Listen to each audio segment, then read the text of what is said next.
Hey everybody, Lawrence here with 30 Basic Terrain coming at you. That first, thank you, Earthman Brick, for the new intro. Top off, man. Can't thank you enough. Great. Okay, well, let's get to it. Okay, first of all, what does a can of Pringles, the Ivory Tower from Neverending Story, Earthman Brick, don't you dare, the Dark Castle, or where it was called, from Crawl, the Giant's Causeway in Northern Ireland, and the Devil's Post Pile in California all have in common? Well, they were all inspiration for this. This took me a little while, and it is a beast at 18 inches tall, but I remember seeing something like this before, and it was in the back of my head for a long, long time, thinking, I want to build this, I want to build something like that. But, I finally got around to it, but I had completely forgotten where I got the original inspiration from. That was the Devil's Post Pile and the Giant's Causeway. But someone did remind me. Dungeon Matron, you did. So thank you for that. But I just wanted to build it. But before we actually get to the build itself, I want to give a big thank you to all my patrons. You guys' help every month is greatly appreciated, and I can't thank you enough. All right, well, let's get to it. Here I am just cutting up a Pringles can in 3-inch long segments. I do this to 2 different cans. And by the way, spicy guacamole flavor sucks. But quick done. I need 5 segments like this, so I cut up 2 cans. I had 1 extra. So, boom, done. Quick, easy. Of course, I'm using some quarter-inch thick pieces that I cut up and have had it in storage for a while and glued them together to use as a base, because I need something to put this beast on. And now that I've got them all hot glued together, I just kind of want to give a rough idea of how I want it to be, and just quickly just trim it out. I mean, it's relatively simple. Not that big a deal. I need round pieces to set all the pieces of Pringles cans that I have. Yes, I could have just waited and bought more Pringles cans, but I didn't think of that until now, so whatever. But get several of these round pieces, the same size as a Pringles can, boom, done. Of course, now I actually have to start stacking all these round pieces I cut, hot glue them together, sit together. And yep, that works. Yeah, sure. I'm just trying to make it twice as much. Again, spicy guacamole sucks. Now, I want to actually get an idea, the exact placement of where all these different cans and stuff, towers are actually going to go. Not that you're really going to see any of the round parts, except for, the Pringles cans. But I still want to have them placed so they're spaced to how I like them. So, that's what this is. And of course, I have to attach a Pringles can to the top of each tower part. I already attached the bottom, the one that goes directly on the base, which is eventually going to be the door. But, gotta start hot gluing them on. Of course, now I want to fill up that little void there, and just basically I'm hot gluing in some space eaters. Yeah, will not be seen at all once it's all said and done. This is just, like I said, to eat up space. Quick, make sure it kind of fits, trim it, and then just jam it into the place and hot glue it.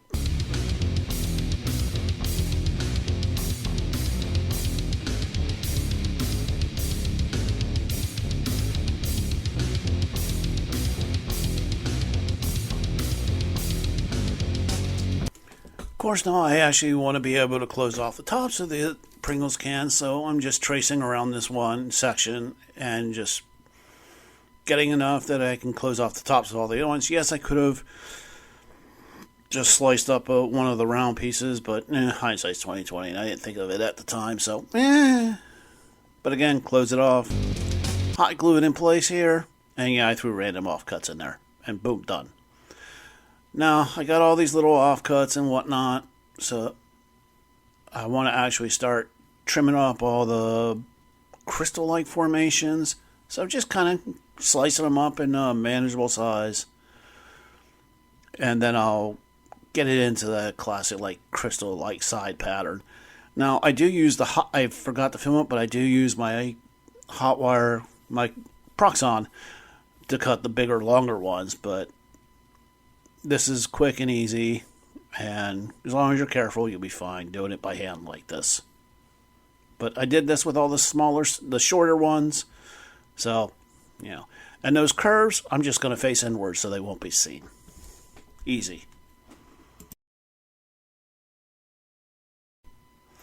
And here I'm using some of the longer ones that I cut on my Proxxon, and I'm just filling up that center space, hot glue it in place, boom, and move on. And while you're watching me do this, let me read something about the Giant's Causeway. Formed approximately 60 million years ago due to volcanic activity, the Giant's Causeway is located in the north coast of Ireland. It is made up of roughly 40,000 basalt columns that form a path of stepping stones down to the water below.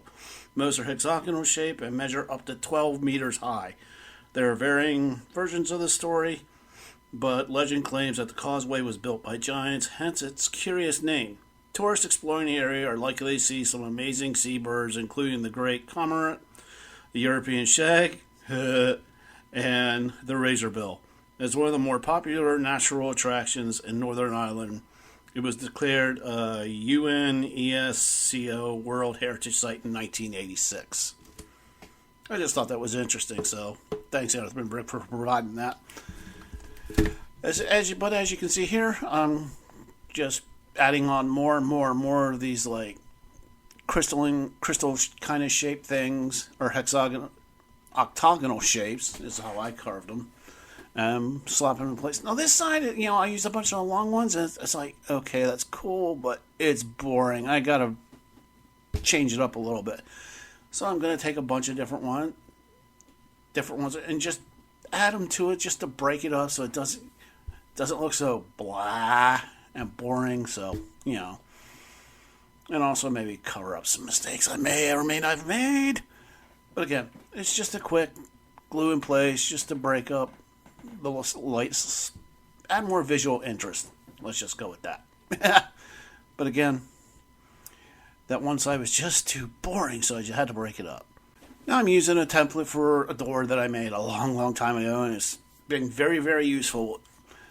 And I'm carving out the back of the door, which you'll never see, this simple little cardstock that I got from some box of canned cat food. Boom, quick, done, easy. I'll trim it up a little bit and make it look pretty. Now that I got that all good and ready, I'm going to just slather on some glue here. I mean, this is just PVA. Sometimes I'll use wood glue. I just grab the Aliens Tacky and then slap it onto some really thin XPS that I have saved, that I cut up several sheets of a long time ago, and boom, quick, ready. I said, if you have a chance to stock up on certain cuts, do it. It will save you time down the road. Now that the glue's kind of dry, I'm going to trim it up and just get rid of the excess here, because the door's not that big. And boom, wait for the glue to dry. Now see, this is even thinner pieces of XPS that I cut up. Well, the door's going to need banding, so, and of course a door handle back. So I need to cut it to length. Pretty simple procedure. Make sure you cut it so it'll cross most of the door, or well, the entire door, and a small little door handle back. Now, let's put some texture in it. The glue is completely dry. I'm using a plastic grout brush, and it makes perfect wood texture. And this massively expensive carving tool, a number 2 pencil. And I'll carve in the individual door panels. I like using this method than individual ones. It's just easier.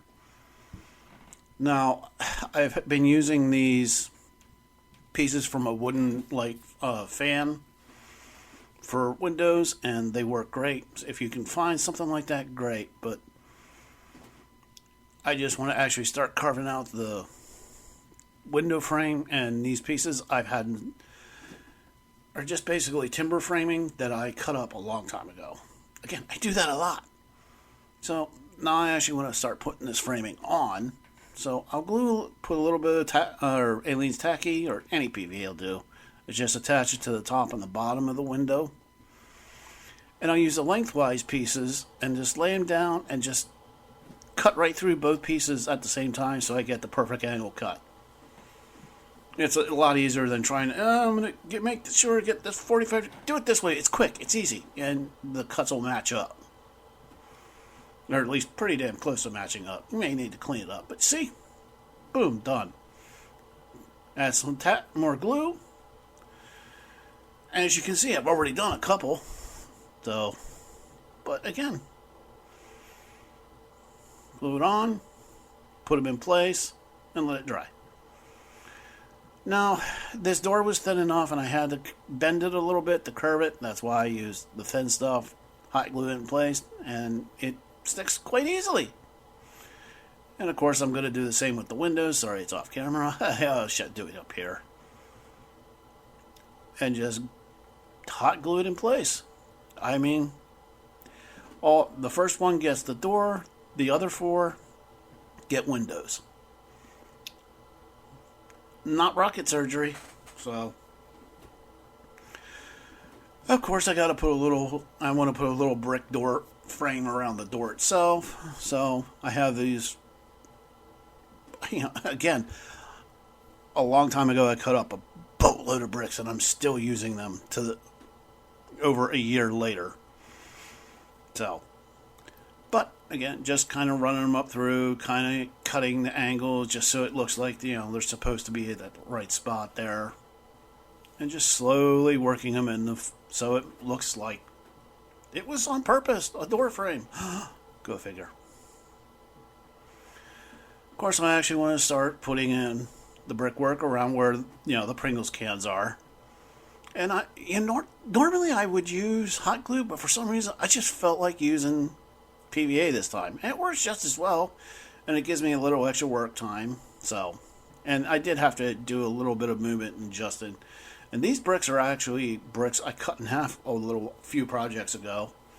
And again, I cut more than I needed, and I'm still using them. Now I have to add a bunch of little add-ons and stuff. I've already zenithal highlighted all these. So all I have to do is throw in some contrast paint. Of course, I got some bone piles. I can't do a build without something dead. But the zenithal skeletal, or the Citadel Paints skeletal horde, I think it was. After the zenithal, it's a slap chop. Just wanted to get it on to add even more to the build itself. And of course, I glued them to little coffee stir sticks. And I've got all these ravens that I did, have mounted on some wire or paper clips, or pinned it to paper clips, and then put it to the coffee stir stick. And just hitting them with some grease. I forget what color black, but a black speed paint. And now I got a bunch of vultures that I want to use. And I see everybody do black vultures, and around where I am, we have a breed of vulture called the turkey vulture, which has a red head, which I thought of doing, but being I always see black vultures, no, I wanted to go with something different, so I did more of a brown and tan vulture, just for a little difference in variance. And because I also already had all the ravens, which were black, so I wanted them to stand out differently from the ravens. And of course, I got to paint the chest too, and the head, and all that other stuff. So, again, I didn't want all black, every bird to be black. So, I just had to have them stand out. So, I went with browns. So, I'm going to paint up some spiders. Of course, you saw that in the thumbnail for this video. They're web, so of course I'm going to have spiders. And I mounted them to popsicles or to coffee stir sticks, and with super glue I mounted them, and it just makes it easier to paint. And you're like, well, what about the underneath? I'm like, really? Are you? No, I'm not painting underneath. I'm painting the tops, give them like a yellowish brown body and some sort of black legs, and move on. The bottom will never be seen because they're going to be permanently attached to the build. Of course, a batch of texture paste. I've been told it looks like poop, but I kind of think it looks like peanut butter here. But I just want to get around the base, where there's no stuff, the basalt crystals or whatever, and just kind of slap it all over, make it look like dirt. Except for right in front of the doorway, I want that to look a little more beaten, kind of like that part there has been used and beaten down, not rough. Okay, let's add some Mod Podge. There's a lot of foam, and I don't typically do this anymore, but I'm going to Mod Podge. There's a lot of foam, so I want to give it a little bit of extra protection, and just Mod Podge the ever-loving heck out of it. Now, my Mod Podge wasn't black, so I'm just airbrushing this black. Now let's add my go-to formula for stone, and it works out perfectly for this stuff. I'm using a dark blue-gray because I just like the blue tint to the gray, other than just straight dark gray. And clown puke time! Like I said, if I'm doing brickwork, I'm doing different color bricks, just for the variance. By the time it's all said and done, you'll be able to see it, but it will give it a little bit of difference from all the other bricks that are there. Just for more visual interest, and it makes it pop a little bit. So I do this with all the different spots that have bricks. I like it. Okay, then let's get my mid-tone gray and just do a heavy overbrush, leaving all the deepest recesses alone. It may get a little heavier than that, but this is just to start making the thing pop, and you can actually start. It's at this point that I see, okay, I see it. And now I'm going to give a heavy dry brush of a light gray. And you notice I'm using a stiff, standard brush. And of course, you got to get the stone too. And you see the clown puke is starting to disappear. But I'm going to go over with this light gray with a heavy dry brush all over the entire thing. At least anything that's stone or these basalt formations. And of course, I got to paint dirt. I'll use my go-to dark burnt umber, I think it is. It's just cheap craft paint, guys. So, and of course, I'll do an overbrush of a mid-tone brown. You can say dark, medium, light. It works, and what do you? It works. But I'll just overbrush all the dirt areas, and then I'll do a heavy dry brush of I think it's light mocha I'm using here over all the dirt areas, just to make all the details and just it. Because if you look at an area of dirt, you're not going to see one shade of brown. You're going to see several. So, and of course, now I got to paint all the wood areas. I should have done this when I was doing the dirt, but I didn't think about it, so whatever. Because I'm using the same three shades. I'm using a dark brown. I'm going to use a mid-tone brown overbrush here. Don't worry, it won't look exactly like the dirt by the time I'm done. And just get all the wood overbrush there. And of course, the same light mocha and do a heavy dry brush. At the current moment, yeah, it looks almost identical to the dirt, but all the wood areas, the door, and all the door window frames are getting the same treatment. Okay. Now that it's all pretty, let's make it look like crud. I got a dark brown wash I'm using, and this is a homemade wash because I am not using a high-end wash to do terrain. Now that the wash is dry, I'm going to go over and do a light dry brush, starting from top down. Yeah, it gets a little heavy in some spots, but whatever, I'm going to hit all the brickwork first. And then I'm going to do a really light dry brush on all the basalt formations just to make all the edges pop and the tops, just to make it pop. As you can see it in my laptop there, I'm recording. Again, of course, now that all that's done, I'm going to go back and do a quick light dry brush on all the dirt areas. And then, of course, I'll also get all the wood areas too, which is the next segment, I think? I don't know. But again, this is just a quick go the whole way around. I'll tell you what, if you're doing a big project like this, you can't see it, but underneath there, I have a Lazy Susan, and it makes turning this thing around just so easy when I'm, if you're doing a big build like this and you need to get the whole way around it quick and you don't have to pick it up and turn it, pick it up, I can just easily turn it. And that That using a Lazy Susan on this build made it so much easier, and I was so happy I had that now. But again, using the light, doing a quick light dry brush on all the wood areas, the door, and the window frames. Okay, now I gotta do the windows. And don't ask me why it keeps flashing like that. I don't know. But I painted them all copper, and now I'm using a patina effect. I paint that on, and then wipe it off, and you get this really nice, like, aged copper, and it looks like all nasty and old. It's a quick and easy thing. Yeah, the Citadel stuff is expensive, but you don't use a whole lot of it often, so it's worth it. Of course, now I'm going to start adding some flock. I'm using all Woodland Scenics flock. I'm using my standard pattern of earth, burnt grass, and then yellow. And I'm using my watered down, my 50-50 water mix of PVA, paint it on, sprinkle on the earth, then the green, the burnt grass, and with this highlight sprinkle of yellow. Now, I got some moss paste. I want to, this still looks too, and I used the moss paste just to kind of break it up. I was originally going to put some vines on this, but I changed my mind. So I just went with a bunch of moss paste, working up the cracks in different areas, just to break up the solid color, just for a little visual interest. Make it pop, make it look pretty. But no, I'm just adding this with a toothpick, and boom, done. And once it's on, I'll sprinkle it with some yellow fine turf, the same as I did on the grass.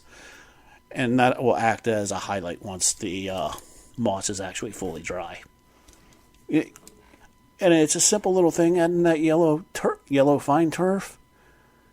But it makes it look so much better, in my opinion, because I've seen a lot of moss being put on, but people won't do something to highlight it, and it just winds up being a big green blob. So, of course, I made spiders, so I got to do spider webs. I have a bunch of, again, a long time ago, I just made a bunch of pre-made stuff, stuff that I know I was going to use it. So I stretched out a bunch, and I mean a bunch of dryer sheets. And now I just reach into a bag that I put it all in and pull it out, and I have dryer sheets that I can glue on. And I'm using my watered down 50-50 watered down PVA here just to glue it on and attach it in spots.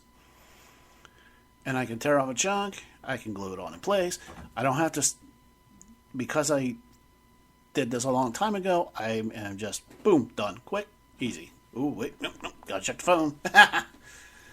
But again, I'm just gluing on stretched out dryer sheets.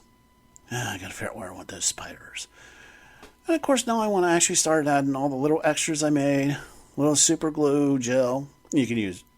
And just kind of anywhere I want these bone piles to be, just slap it in place. I'm like, yep, that works. Honestly, not a whole lot of thought. Just, yeah, that works. And of course, now I'm going to start snipping off all these birds from the Popsicle Sticks. Now, I'm leaving some of that paper clip that I pinned in there, because I can dip the end of the paper clip, hold on, let me show you, and then just kind of into some PVA and just jam it into the foam. And this way, you're not really going to see the paper clip in the back of the bird, so it's just a matter of jamming the tip in and then just pushing it into the foam, and the bird's not going anywhere. Because sometimes, with those tiny little feet, and it's hard to get it into the right spot. So if you're putting it on foam, just you pin it and just jam it in. And of course, I gotta figure out, where do I want to put these spiders? Okay, now I still wanted to add a little bit of something. I had these tall grass tufts, again, from a previous build. I was like, I'm just jam some holes into the foam in the base and dip the tips of the tall grass tufts in, and boom, I got tall grass tufts. Of course, again, I feel weird not going through a build anymore and not using a huge miniatures grass tuft, so I am going to start going through it. And this is the last step. I tell you what, for something I couldn't even remember where I got the idea from originally, I just had the image in my head. I am really happy with how this turned out. The spider webs, I just like it. And I built it. Why? Because I wanted to. Hey everybody, if you watch this far, it means you watch the end, and as always, I can't thank you enough. Hey, standard YouTube stuff, if you like the video, hit the thumbs up. If you want to see more, click subscribe. Yeah, if you guys want to build something cool like this, or whatever you build, come to the Discord. I got a link down there. And post pictures. I love seeing other people's builds. It gives me ideas that I can steal from my own builds. But come by, say hi, and as always, guys, it doesn't matter how small, how big, how little, whatever you build. If it's a big monster, like this, don't worry about it. The only person you got to worry about is you, because it's your terrain.